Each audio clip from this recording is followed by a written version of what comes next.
Muchas gracias, doctor Darío, por su excelente presentación. A continuación, le damos la bienvenida a la doctora Maribel Valencia. Ella es promoción 2008, Universidad del Valle, pediatra intensivista, quien actualmente trabaja en la Fundación Clínica Infantil Club Nobel de Cali, Colombia. Ella nos hablará sobre el tema el niño con estado mental alterado, cómo enfocarlo. Bienvenida, doctora Maribel. Cordial saludo. Primero que todo, agradecer al equipo organizador por la invitación y el privilegio de estar compartiendo con ustedes esta conferencia sobre el estado mental alterado en el paciente pediátrico. ¿Cómo abordarlo? No tengo ningún conflicto de interés. Este es el recorrido que haremos, esta es nuestra agenda, para darnos unas herramientas esenciales en el abordaje y manejo del niño con estado mental alterado. Lo primero que debemos hacer es definir qué es la conciencia. Y la conciencia es esa actividad mental del propio sujeto que permite sentirse presente en el mundo y en la realidad. Ese es el estado de conocimiento de uno mismo, del entorno, relacionado con un estado de vigilia.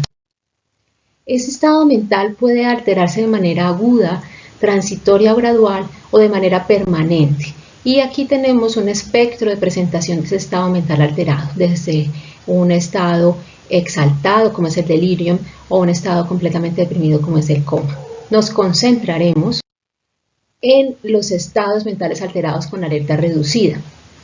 El primero a definir es la confusión.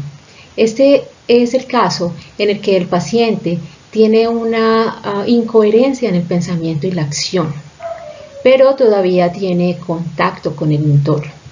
En la letargia perdemos ese estado de vigilia, pero conserva la habilidad comunicativa haciendo un estímulo adecuado y no vigoroso. Se va comprometiendo aún más y ya no tengo vigilia y comunicación y necesito estímulos no dolorosos en el caso de la obnubilación. Ya en el estupor se requiere un estímulo doloroso, pero característica es que aquí todavía tengo los reflejos conjuntival y palpebral presentes. Ya en el estado de coma tengo alteración total, donde no tengo vigilia, no hay habilidad comunicativa, se pierden los reflejos encefálicos, donde no hay respuesta al estímulo doloroso y hay ausencia de la respiración, es una respiración irregular. El estado de coma es la pérdida de la conciencia, la motilidad voluntaria y la sensibilidad con conservación de las funciones vegetativas. Viene del griego kowa, que significa sueño profundo. Entonces el coma es ese estado de sueño patológico del cual el paciente no despierta por estímulo alguno. Recordar de la fisiopatología la importancia de la integridad de mi sistema reticular activador ascendente o SARA y la integridad del tálamo, hipotálamo y la neocorteza. Tengo dos vías de activación, una por neuronas colinérgicas que me van a llevar ese estímulo excitatorio y lo van a llevar hasta el tálamo, hasta el hipotálamo y hasta la corteza cerebral. La otra vía, a través de neuronas serotoninérgicas y noradrenérgicas que se encuentran en la parte superior del tronco encefálico, me van a emitir señales que van a la corteza y al hipotálamo. Importante de esta vía que no pasa por el tálamo. Reitero, la integridad de este sistema es la que me permite tener una conciencia adecuada. La incidencia del coma traumático y no traumático en el paciente pediátrico se describe en 30 por 100.000 para los niños y 160 por 100.000 para los lactantes.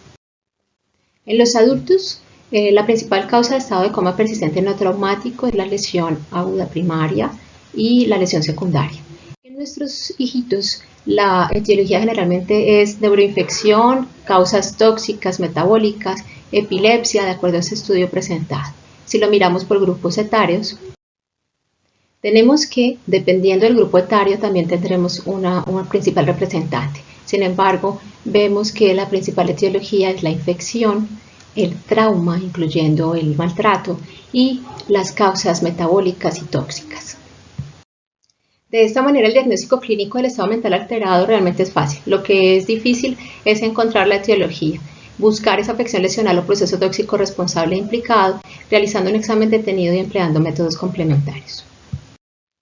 Ese es nuestra obligación, ese es nuestro trabajo, es determinar la causa de la disfunción cerebral y establecer si esta es reversible o no. Se recomienda entonces hacer una aproximación metódica para evitar que se nos escapen cosas, para identificar y tratar la causa. De esta manera se recomienda un abordaje sistemático.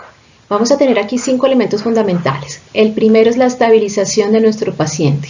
Siempre que tenemos un niño crítico hacemos nuestro triángulo de aproximación pediátrico, esa apariencia, ventilación, circulación, si están comprometidas, que me van a determinar situaciones de riesgo y detectar patología sistémica con riesgo vital. El niño está en dificultad respiratoria, falla respiratoria, requiere intubación orotraqueal. El niño está en choque, ¿cuál es su etiología? Es un choque hipovolémico, necesita reanimación hídrica. Es un niño que tiene adicionalmente una condición de riesgo neurológico con riesgo vital. Es un niño que tiene signos de herniación cerebral, signos de hipertensión endocraneana, que necesitan hacer aseguramiento de vía aérea, manejo no farmacológico, medidas farmacológicas como terapia hiperosmolar y determinar la causa. Porque si esta causa es, por ejemplo, un hematoma subdural, un hematoma epidural, requeriremos un manejo neuroquirúrgico. Hablaremos más adelante de otras ayudas diagnósticas que tenemos aquí para detectar si tengo una patología estructural o no implicada.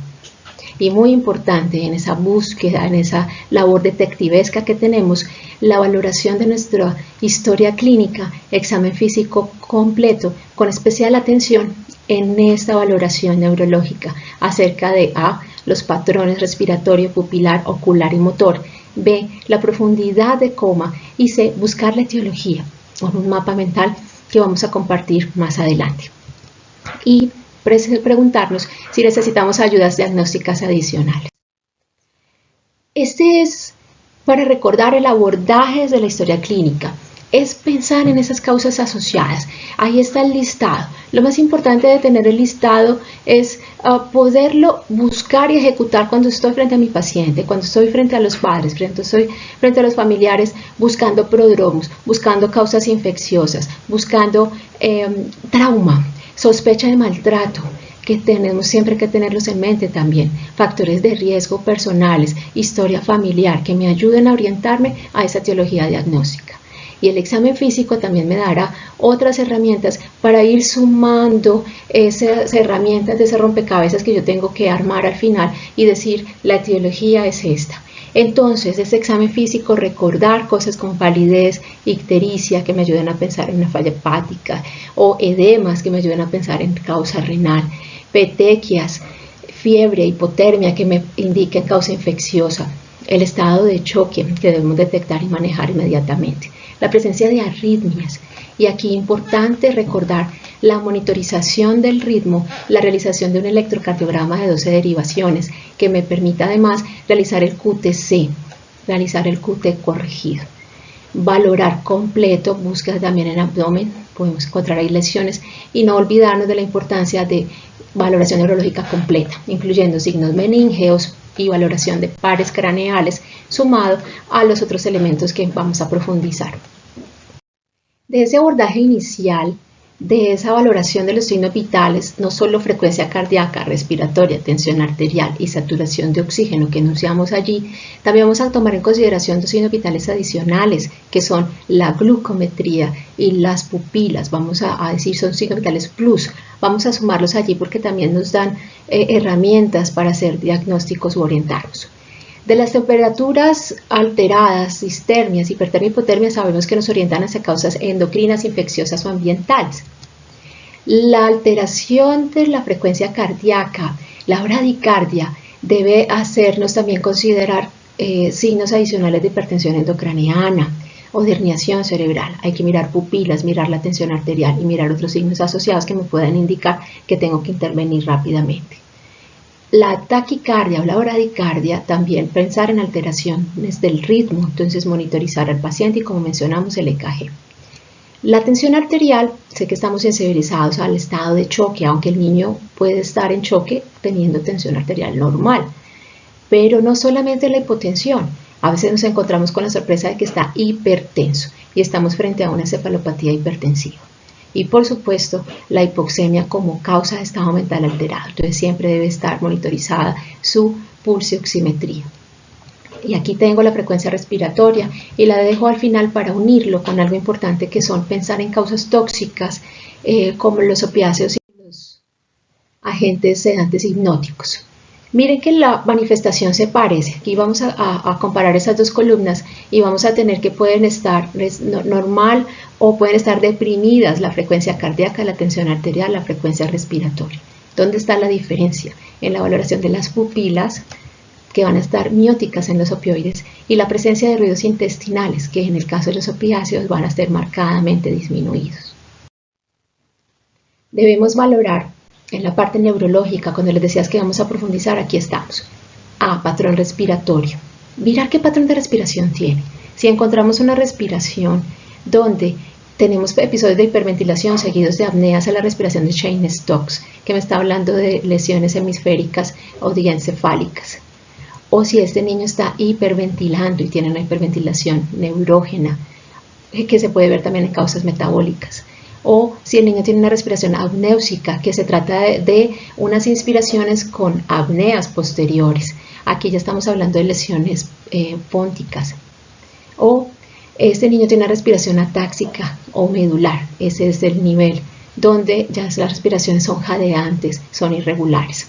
O definitivamente el niño está con pérdida de la regulación en sus centros respiratorios y tengo apnea. Aquí entonces tenemos la presentación de la respiración de Cheyne-Stokes, ¿sí? Hablábamos de que son episodios de hiperventilación con posterior presencia de apnea. Me habla de lesiones hemisféricas, bilaterales, también se puede ver en falla cardíaca, en hernia transtentorial en su fase inicial.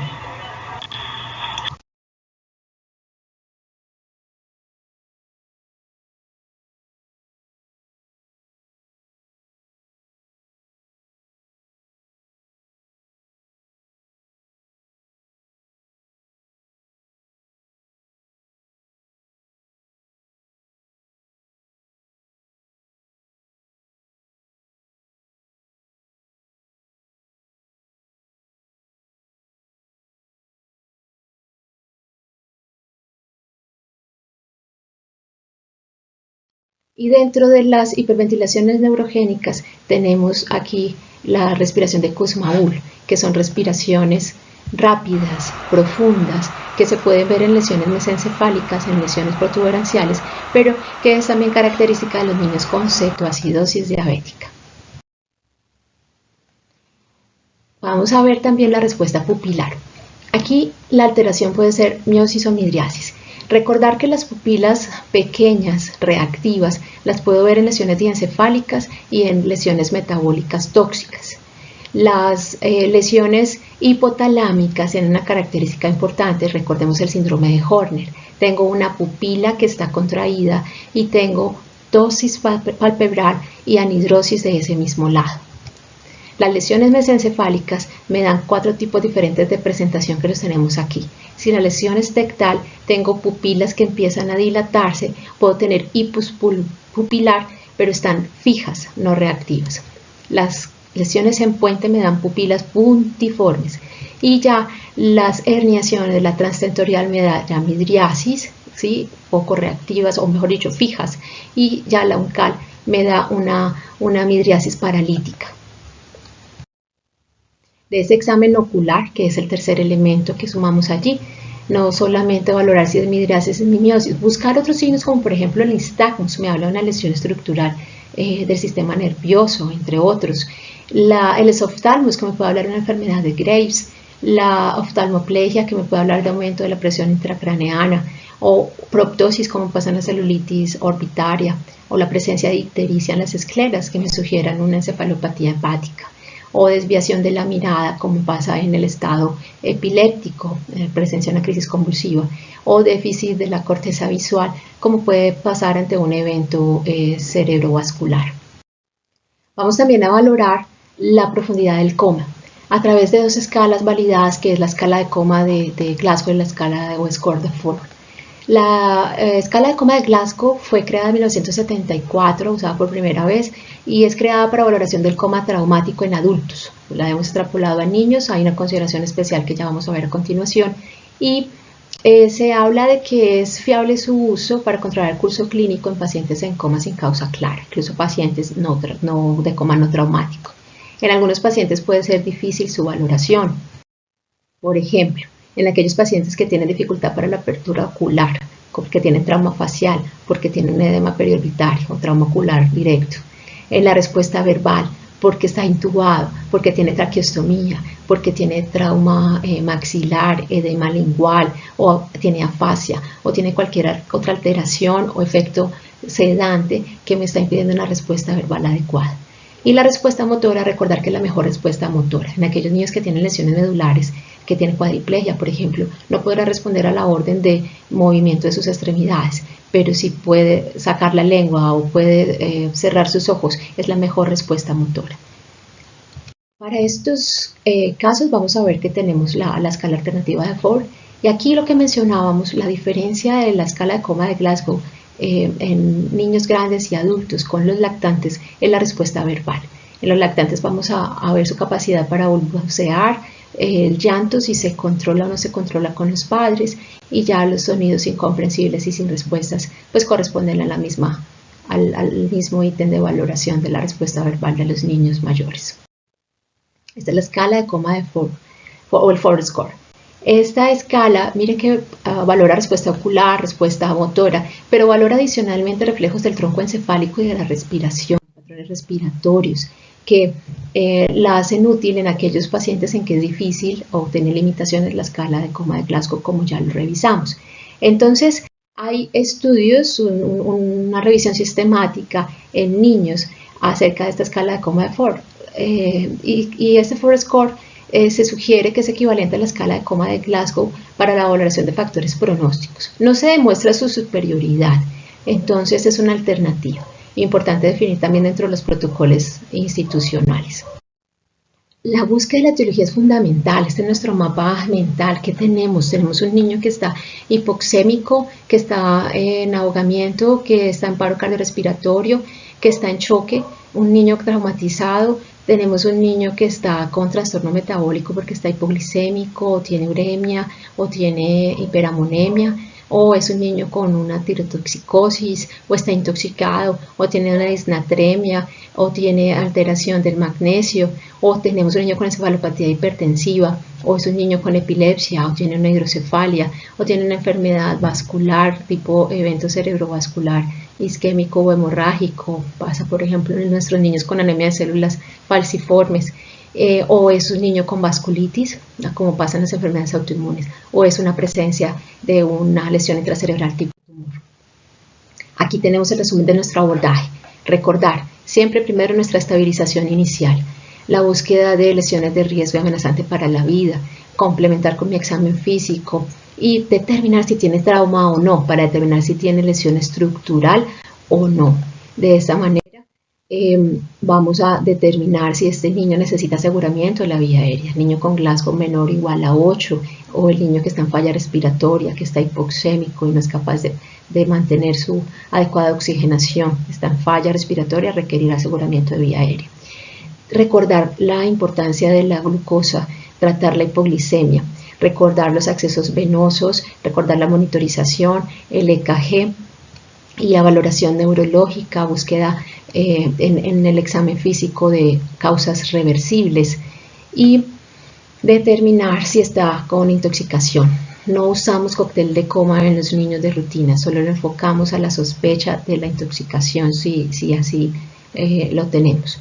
Las ayudas diagnósticas, necesitamos descartar lesión renal, entonces función renal completa, función hepática completa. Los gases sanguíneos importantísimos para determinar acidosis metabólica de anión Cap elevado, entonces gases con sodio, potasio, cloro, ya tendremos con el gas del bicarbonato para buscar anión Cap elevado. Allí hay diagnóstico diferencial. Recuerden, intoxicaciones, importantísimo, como alcohol, acetaminofén, salicilatos, que me van a dar anión Cap elevado. Acidosis láctica, cetoacidosis diabética, uremia. Ahí están las principales contenidas en esa acidosis metabólica de anión Cap elevado. La historia médica completa, la valoración de causas tóxicas metabólicas, habrá que ver si se necesitan pruebas tiroideas, cortisol. Esto es fundamental como lista de chequeo en la primera hora, valorar valorar la vía aérea y circulación, control de espina cervical, tratar la hipoglicemia, sobredosis de opioide, la química sérica y el screening toxicológico y metabólico correspondiente, y una tomografía cerebral de emergencia para determinar si el coma es estructural o no estructural. Debido a las consecuencias del retraso del diagnóstico, debemos obtener esa imagen y lo primero que tenemos es la tomografía. De esta manera, si tenemos cosas en el examen físico que me determinan una lesión estructural, ya lo dijimos, lo primero es el TAC y valoración por neurocirugía. Si no hay signos focales, nos vamos a ir hacia las causas tóxicas metabólicas y ver si necesita ayudas especiales como una resonancia magnética cerebral o electroencefalograma. No olvidarnos en la historia de infecciones de la necesidad de descartar meningitis. Habrá que realizar también punción lumbar.